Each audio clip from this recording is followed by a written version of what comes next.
जब सुने के होई भोजपुरी गाना बस बजे के चाही गाना।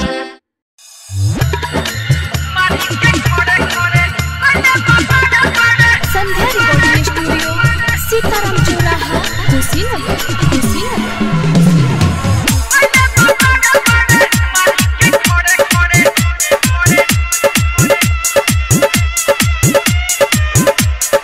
म्यूजिक पर निर्भय राज चकिया।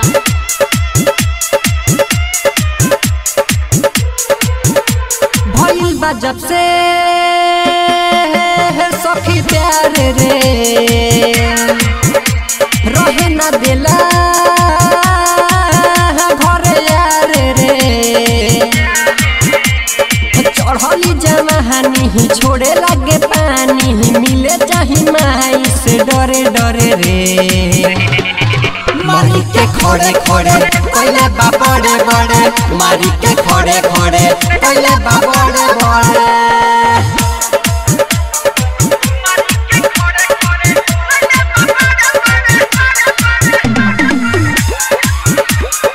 म्यूजिक पर निर्भय राज चकिया।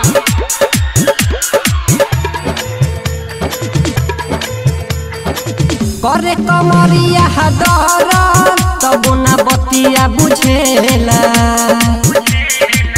करी कौन रुपैया कुछ ना हमारा सुझेला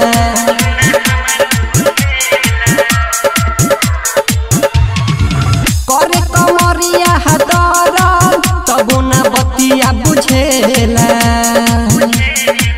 करी कौन रुपैया कुछ ना हमारा सुझेला के कार से कहीं के तना ले सही चुमा ले दे लागे जैसे लड़े लड़े रे मारी के खोड़े खोड़े पहले बाबड़े बड़े मारी के खोड़े खोड़े पहले बाबड़े बड़े।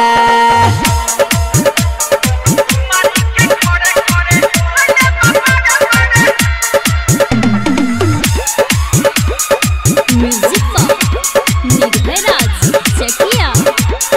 संध्या रिकॉर्डिंग स्टूडियो सीताराम चौराहा कुशीनगर। राइटर बिहिटू शर्मा धके हमें अकबार में बड़ी होला दुख सखी रात सुतावे फुलबारी में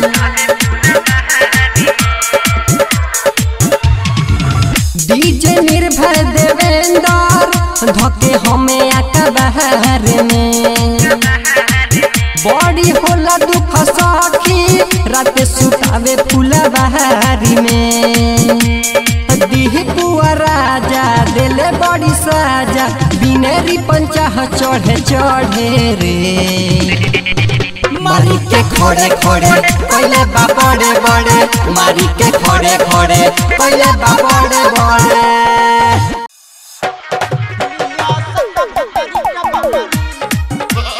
mix by DJ Kanchan Raj Muzaffarpur. रात धराइल बिया पाड़े जी के खेत में बोकावा से अपना ककरी ले त देता में ककरी ले त देता में ककरी ले त देता में। रात धराइल बिया पाड़े जी के खेत में बोकावा से अपना ककरी ले त देता में। याद जी के बेटा बनी के नेता लगाई दी हुए लकड़ी हिया सत भतरी के बकरी हिया सत भतरी के बकरी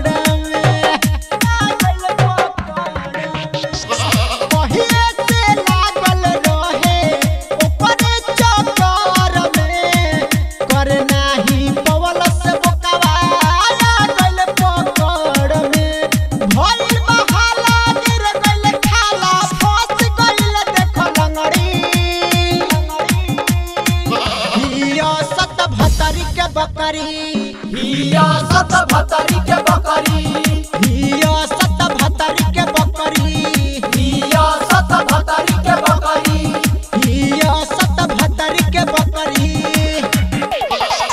हिया सत भतरी के बकरी हिया सत भतरी के बकरी। Mix by DJ Kanchan Raj Muzaffarpur. बोकवा के कोई तैयारी हो गइल फेल हो कुली भाई संजू नहीं कर देले मेल हो कर देले मेल हो। बोकवा के कोई तैयारी हो गइल फेल हो कुली भाई संजू नहीं कर देले मेल हो। कहेले लाश भइल पचास टोला बहाला में सगरी हिया सत भतरी के बकरी हिया सत भतरी के बकरी हिया सत भतरी के बकरी हिया सत भतरी के बकरी